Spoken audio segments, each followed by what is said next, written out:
नमस्कार। आज का हमारा विषय है चंद्रमा का प्रभाव। ये वृषभ राशि में उच्च के होते हैं, वृश्चिक राशि में ये नीच के हो जाते हैं। इनकी अपनी स्वराशि कर्क राशि है।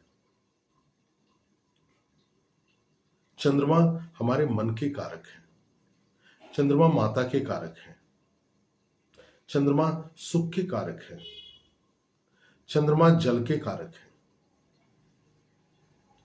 चंद्रमा अगर शुभ है तो बहुत ही अच्छा फल देते हैं। तो चंद्रमा का शुभत्व जो है, जैसे चंद्रमा के साथ बृहस्पति हो जाए या चंद्रमा के साथ शुक्र हो जाए, शुभ ग्रह की दृष्टि पड़ रही हो, तो ये चंद्रमा और शुक्ल पक्ष के चंद्रमा हो तो ये बहुत ही अच्छा प्रभाव देते हैं, मनुष्य को सुखी बनाते हैं। लेकिन वहीं अगर चंद्रमा पीड़ित हो जाए, जैसे शनि के साथ हो जाए, सूर्य के साथ हो जाए, राहु के साथ हो जाए या इनसे दृष्ट हो जाए, तो ये बहुत ही खराब प्रभाव हमारे ऊपर डालते हैं। चंद्रमा हमारे मन के कारक है, तो सबसे ज्यादा प्रभावित होने वाला हमारा मन ही है। तो मन अगर प्रभावित होगा तो हम किसी भी काम को ठीक से नहीं कर सकते हैं। ये अपनी महादशा काल में अगर अशुभ है तो बच्चों की शिक्षा के ऊपर भी असर डाल देता है। जब मन ही स्थिर नहीं होगा तो पढ़ाई कैसे होगी? तो मन की स्थिरता के लिए चंद्रमा का बली होना, चंद्रमा का शुभ होना, ये बहुत ही आवश्यक है। इसके पहले मैंने जो आप सबके सामने एक वीडियो सूर्य के लेकर के मैंने बनाया था, तो सूर्य हमारी आत्मा और चंद्रमा हमारा मन है।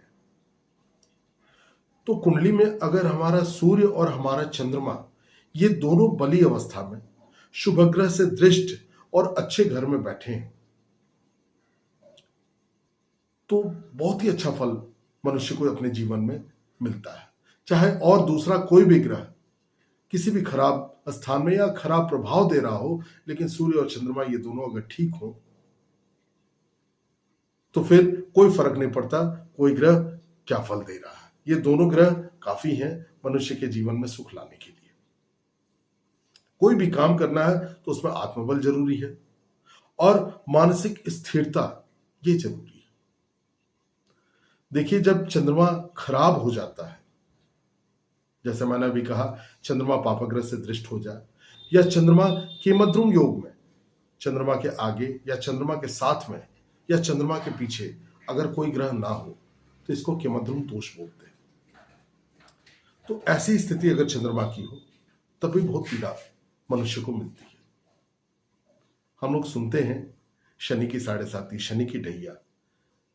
वस्तुतः शनि की 7.5 हो या शनि की ढैया हो, प्रभावित चंद्रमा होता है। चंद्रमा यानी मन। अगर हमारी कुंडली में चंद्रमा अगर शनि से दृष्ट हो गया और शनि की 7.5 या ढैया चल रही हो तो बहुत ज्यादा मानसिक पीड़ा पहुंचती है।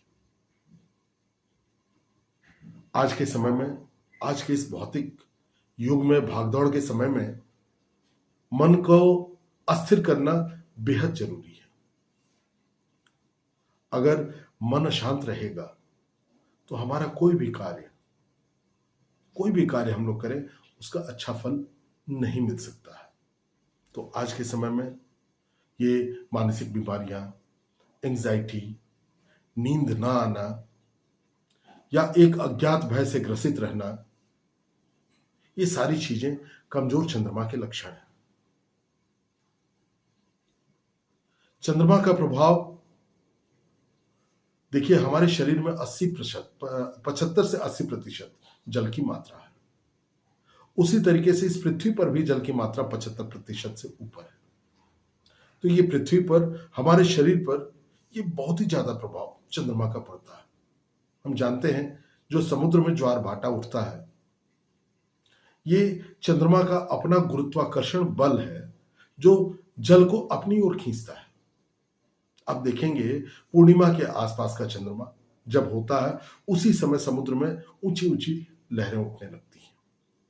तो चंद्रमा को कैसे ठीक किया जाए ताकि हम मानसिक रूप से दृढ़ हो सके और हमारा कार्य जो है वो अच्छे से हो सके? तो सबसे पहला काम, मां का सम्मान करें, इससे हमारे चंद्रमा बली होंगे। प्रत्येक सोमवार भगवान शिव को दूध से और जल से अर्घ्य दें। पूर्णिमा का व्रत करें और सायंकालीन चंद्रमा को दूध से अर्घ्य दें। अगर इन उपायों को हम करते हैं तो हमारा चंद्रमा बली होगा। चंद्रमा बली होगा तो हमारा मन बली होगा और हम किसी तरह के निर्णय को लेने में सक्षम होंगे और आगे बढ़ेंगे। हमारा जीवन सुखपूर्वक बीतेगा। बस इतना ही आज के लिए। नमस्कार।